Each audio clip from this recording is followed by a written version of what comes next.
Hello and welcome to the Sports Show with Bob Spino, where the Milwaukee Bucks are now the reigning NBA champions. So here we are bringing a blast from the past. Milwaukee Bucks play-by-play announcer for 16 years, Eddie Doucette is about to join us, Bob. What can you tell us about this man? Well, the term skyhook came from him, and he is the voice of the Milwaukee Bucks. He is like Marv Albert. He's been around that long. Everybody knows Marv was the voice of the Knicks forever, and he's that kind of a legend. He's announced baseball games, Major League, and even the WFL. He's an amazing, amazing man. He's going to tell us all about his life and about the championship and how they won it this year. It's going to be a lot of fun. Absolutely. Now, Eddie has been a play-by-play announcer for, like you said, other sports and other teams, including other NBA teams. So, do you believe the Bucks will be his favorite team? What's your guess? Of course, because he's Mr. Milwaukee, they call him, and he actually started a fund in 1976 for cancer, to fight cancer with John McLaughlin. I believe it's called the Mac Fund, and it's still around. And they both run it. And Johnny Mack is also an ex-player of the Bucks, and we're going to get him on as well soon. So. And there will be links to the Mac Fund on the broadcast. You'll be able to check out the website and make a donation if you so choose and support the cause. Absolutely. So he's on his way. He's coming on. He said he'll be here in a couple minutes. But, yeah, I mean, he's going to tell some great stories, I know. You know, he was there with the one the first time in 71. So can you recall any of his memorable broadcasts growing up? Any particular matchups that really stand out when he was just absolutely on his game? I was a kid, and he was the one who came up with the term sky hook. Jabbar hit would be a three now, hook shot in the corner in Boston Garden, the old Garden. And Boston put in a backup center that really was not very good. He backed up Dave Cowens, but he was 7'6" with his hands straight up in the air. And Jabbar made the shot anyway. It was a swish, and it ended up going game 7. As a Celtic fan, for me, I was glad because we did win game 7. We won by 15 points. And I believe that John Havlicek was the MVP. It was him or JoJo White. Pretty sure it was John Havlicek, though. And and Boston won 3. We're going to ask Eddie about that. 3 games this year that year in the Boston or in the Milwaukee arena, which is not easy. The Bucks won 66 games that year. Boston had a better record than Boston, but that Celtic team was one of the greatest teams ever. That was a team the year before that really had the Knicks beat, and the Knicks kind of cheated us out of it. And Havlicek played with a sling on his shoulder. He got hurt, and he was still making shots with the offhand. That's how great he was. So there you have it, folks. We have Eddie Doucette right about to join us here on the Sports Show with Bob Spino. Joining us now, folks, play-by-play announcer for the Milwaukee Bucks, Eddie Doucette. Eddie, how you doing? I'm Bob. I'm Tony's brother. The last time I saw you, I was a kid. I'll be darned. Well, you're not a kid anymore. No, tell me about it. Don't remind him. I'm Rob, Bob's friend, by the way. Thanks for joining us, Eddie. He does the show with me. Syracuse, huh? Absolutely. Through and through. He went there. Yep. If you can tell or not, I don't know. Tell us about your career in the early Buck days and how you guys won the first time. Well, of course, I started with the Milwaukee Bucks. Their expansion year, that was 1968. Right. And I was their first publicity director. Full season tickets. I did the market. And along a little later came the opportunity that year to become their broadcaster. I chose not to go to Syracuse. I had an opportunity to go to school there, broadcasting school, but instead I went to Michigan State. I was living in the Midwest at the time, and it was a little closer to home. So I went to Michigan State, got my degree in education, and by doing the things that I had to do to get into sports broadcasting professionally, not at the school collegiate level, I had to take a back door, which made that back door was as a disc jockey back in the good old days of rock and roll and top 40. Oh, yeah. That was my opportunity to learn how to develop a banter, a patter, or whatever you want to call it. And An opportunity while I was working at a station, first of all in Cincinnati, later in Toledo, later in Michigan, Indiana, actually getting to Milwaukee, to be in a position on one occasion where I had to go out and do a record hop on one Friday night. And I was able to get a riot under control. And the following Monday, the owner of the facility called me and he said, "I'd like to meet with you. You saved me a lot of money on Friday night. I'd like to give you an opportunity to tell me what you want to do with your life, what you want to do with your career." So I did. I went ahead and met the man. And as it turned out, he was a businessman that was in a business called Career Academy at the time. His name was Wes Pavillon. And he started out by asking, well, first of all, I was supposed to meet him at 12 o'clock. I thought it was noon. It was actually midnight. So he was a little bit different, but a wonderful man. When I went in to meet him, he asked me what I wanted to do with my life. And I told him I didn't want to be a disc jockey. I had achieved some pretty good success doing that, but that was not my intended career since age 10. So he said, well, we might have something for you. And I said, what would that be? He said, well, myself and some associates are thinking about bringing an NBA franchise into Milwaukee. We don't have any idea how the city will receive it, but we can tell you that we would like to have an idea, a temperature reading, and help us. So I said, well, what's that? He said, how about I pay you a speech to go out if you can drum up in that we don't even have, we haven't made a commitment on. And I said, I'm making a quarter a week at the radio station, record hops on the weekend, flipping around. And finally I said, you know what? This is pretty good. I could probably double my money by doing these speaking engagements when I was at the station. I took it. A short while later, now I've committed to making a team or bringing a team into the city based on a lot of information they get. Such was what I presented to them on the interest that I was receiving, viewing, experiencing.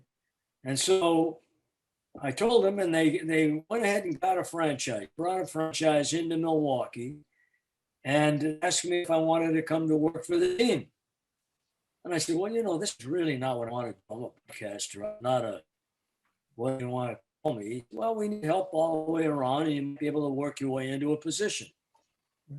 So, and I'm making this story shorter than it is. It's very long and more detailed. And it's a story that I use when I speak, particularly in front of young people who are trying to get into the business. And I told them, I said, well, you know what? I have something going in Chicago, an opportunity, maybe.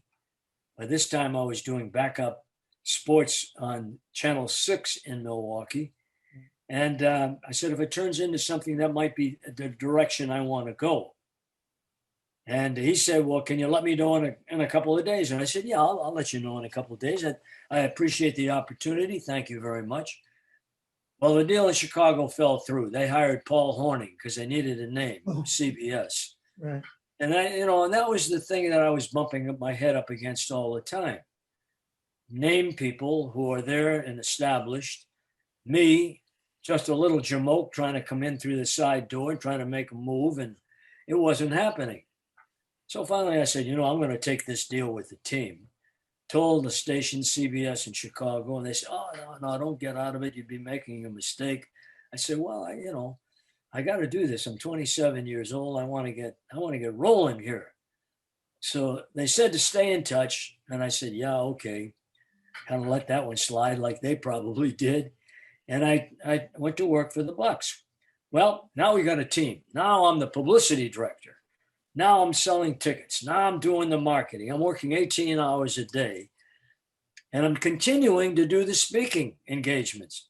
I got a call one day. We're about 4 months into this thing, and the season's not that far away. Go on again. And he says, Eddie, you've really done a nice job, and we appreciate what you're doing. And I've never forgotten what you said about wanting to get into the business and be a broadcaster and do sports, which is what you've been trying to do your entire life thus far. I said, yeah, that's exactly right. I appreciate you remembering. He said, well, tell you what, We just had a board meeting the other day, and we brought up the subject of the fact that we needed an announcer to do the games. All of a sudden, I had to bring up the fact to the board members that we were getting calls from New York, guys from New York, guys from Chicago, guys from LA, Atlanta, St. Louis. They want to come to Milwaukee to do the games. And I said, we've got a great list of names. You might recognize some of these to the board members. And all of a sudden, two men stopped and said, hey, we were at a club the other night, the Masons Club, and we heard a young guy speaking and got everybody excited, everybody hooping and hollering over a team. We don't even have players yet. Who is this guy? And Pavlon said, well, that's Eddie. He works for us. He's our publicity director. Well, does he know anything about broadcasting? Well, yeah, that's what he does. What do you think he might be? That's what he wants to do. So they said, well, why not give him a chance? He lives here. He knows the city. He knows the people. He knows how this city works, how it operates, the pulse of the city. How about we give him a chance? So the story, guys, is this. I got my opportunity for my big break because the team accountant and the team lawyer stood up and said, hey, how about this young guy? He's exciting. He's energetic. He seems to know the game. Why don't we hire him? Well, we already hired him. He works for us. So that first year, I was the broadcaster, the publicity director, the ticket sales guy, the marketing guy, even cleaned out the press room a few times. What do you have to do in this business to get in? Anything you can figure out, any opportunity, because it's not always going to come from people in the business because they don't like to cut the herd. A lot of these guys that are in the business don't want to give up what they've got. That's true. They want somebody to come in there and be one of them or a big name or whatever. That isn't the way it happened for me. The team accountant, the team lawyer, and a guy named Wes Pavlon, who ran this company called Career Academy. That was my springboard for my entire career. I owe the Milwaukee Bucks everything I've been able to attain in my life. You gave them everything back. You know what? I went to broadcasting school. You're doing my job. I've always wanted to be that guy, that announcer. And I know you did baseball. I love baseball and basketball. It's not too late. Yeah, pack your bags and go get a AAA job or a AA job if that's what you want to do. Right. I mean, let me know if anything opens, man, if you hear anything. Well, no. What I'm going to tell you is that you've been around a while. I don't have to tell you how to do or what to do. Right. You need to be incentivized to go out and do it on your own. But I do want to tell the young people that are out there that might be watching this, hey, give it your best shot. You want to chase a dream? Look at Giannis. Look what he did. That was a dream. Here was a kid standing in Athens, Greece, on the street corner selling used sunglasses to try and make money for his family. Wow. And he was discovered at the lowest level of basketball in the Greek leagues by a man named John Hammond, who's a wonderful man, was the general manager of the Milwaukee Bucks. He's now with the Orlando Magic. He discovered Giannis. He also drafted Chris Middleton. Wow. And he's now down in Orlando. Nobody ever talks about John Hammond. Right. The guy that runs that team now is John Hammond's disciple. His name is John Horst, and he's a young guy. And he was doing the paperwork for John when John was there. He was his protege, and the kid has done a magnificent job. Oh, yeah. Tell us about the early days when you won the first time, and then when my brother got there. Well, how can it be any better than that? Right. I mean, it was like a third year. The second year, we get Lou Alcindor, the greatest player in the world. Yeah. We go from 27 as an expansion team to 55 in year 2. Right. We end up winning 66 in year 3, and the title, we won 68 games and lost only 14 all year. Right. That's a hard one to duplicate. So I'm on that train. I'm sitting in the caboose, or I'm sitting someplace on that train, and I'm loving every moment of it. I'm loving every stinking moment of it. I can't tell you what a great thrill it was going to New York, where you guys probably are, yeah. Madison Square Garden.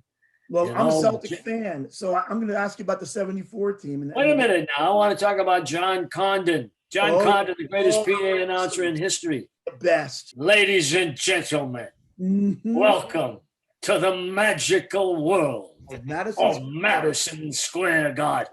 Yes, sir. But tonight, your New York Knickerbockers will entertain the Milwaukee Bucks. Yep. Oh, this is a Now, YouTube please short right rise here. and listen to Gladys Gooden as we play the national anthem. It was a beautiful scene. Oh, Love New York. Love New York, New York. Yeah. Eddie, would you be interested in recording an introduction for the sports show with Bob Spino? Yes.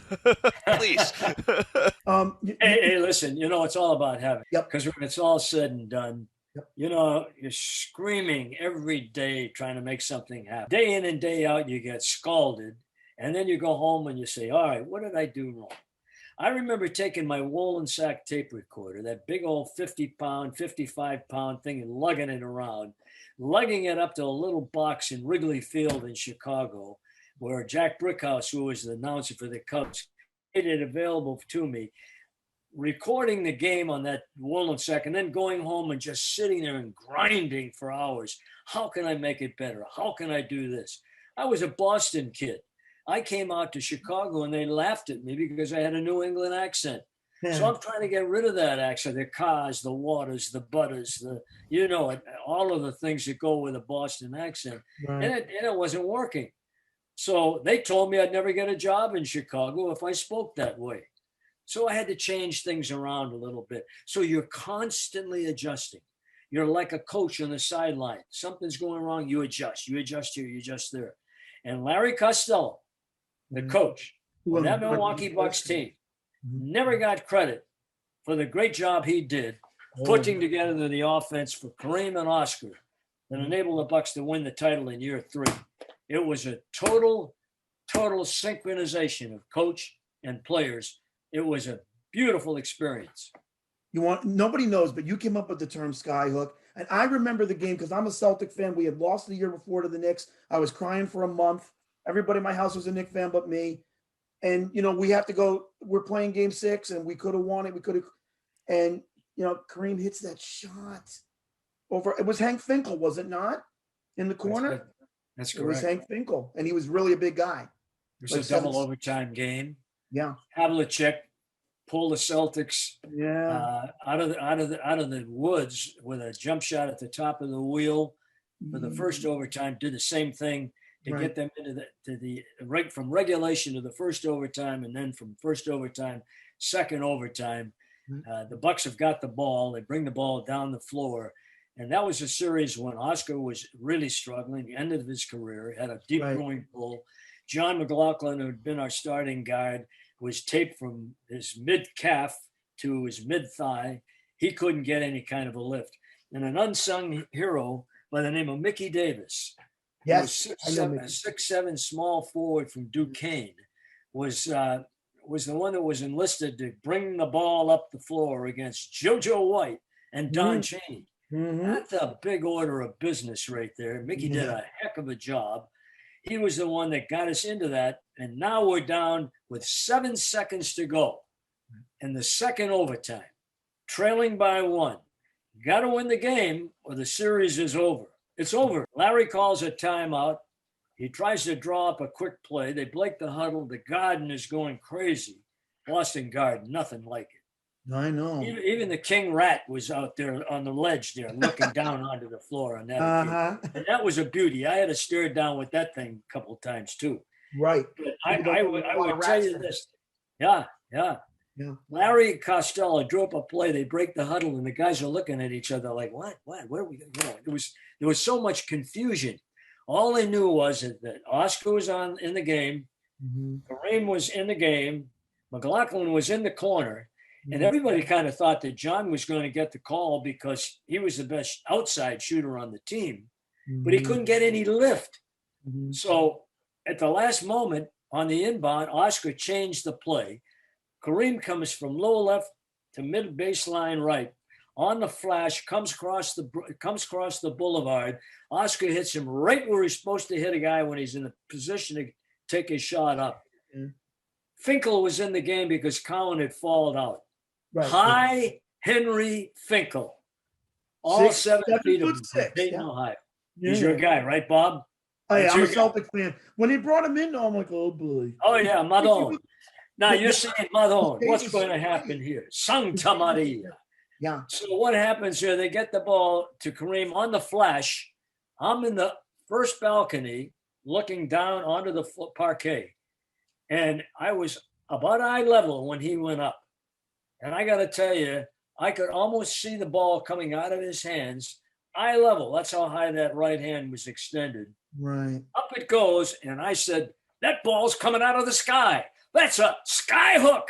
Good. Bucks win. We're going home. And that is the first time anybody ever heard that. So it's for people that don't know, he did it right here, Ed Doucette. Well, I used the term a few times a couple of years before leading up to 74. But that term became full blossom in that game. But it was you either way. You know, people have asked me time and time again, when, how, you know, I can't remember all that stuff. I'm not a genius like you guys. So I just kind of assumed that people knew, but they didn't. And I said, well, when it really came full blossom, when I said that's something I'm going to use from now on, was in that game in the second overtime. Oscar got the ball to Kareem. He flashed to the baseline, 13, 15 feet out. It was like magic. It was like symmetry. It was like a symphony going up, and everything seemed to be in slow motion. That's how it came to me. About it. And there it was. And because it was him, I knew that thing was. No, I mean it was like cotton candy the way it fell into that net. It was like a falling leaf. It was just. And I got to tell you, going into Game 7, and I know Boston beat you twice there in that best of 7. Because for anybody that doesn't know, you guys were in different conferences back then, and you were in the West. Boston was in the East, and I was scared to death. I'm just like, oh no, the Bucks got him now. It's in Milwaukee, but you know. And I'm glad. Look, I love Milwaukee. I have nothing against them at all. They're like my second favorite team, but Boston's my first. And I was just like, you know what? I would have been really upset if they didn't win, because the year before we were better than the Knicks. We had 68-14 record, and that has sat with me forever. And I said, God, please, they beat my favorite team. Don't ever let them win again. They have never won again, by the way. Tell you what. Yeah. I grew up in Boston, so I was a Celtic fan too, up until I went to work for the Bucks.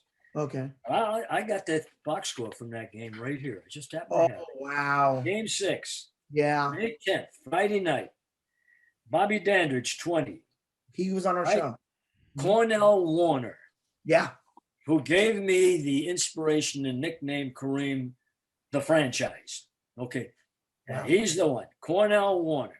Right. Kareem had 34 points that game and 8 rebounds. Oscar, last game, next to last game, 18.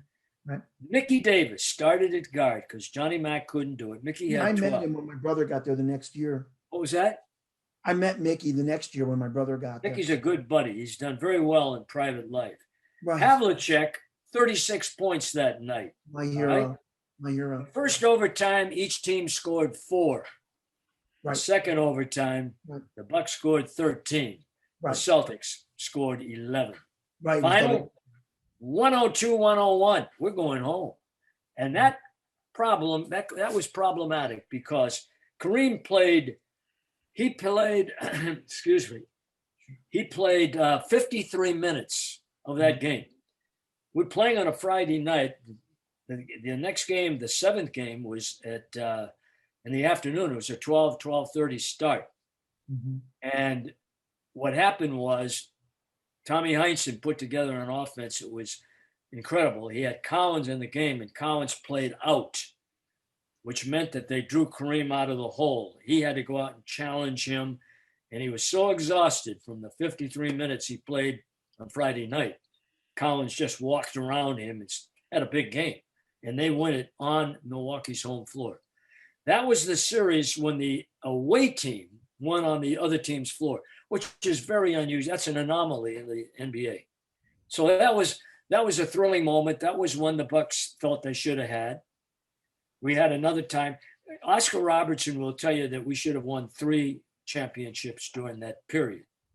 That was a great group. And I got to tell you the difference. You know, there are a lot of tremendous players in the NBA. Tremendous talent. Right now. But you know what? Yeah, I do. Take that talent and put it on a team, and unless they play as one, it doesn't mean a darn thing.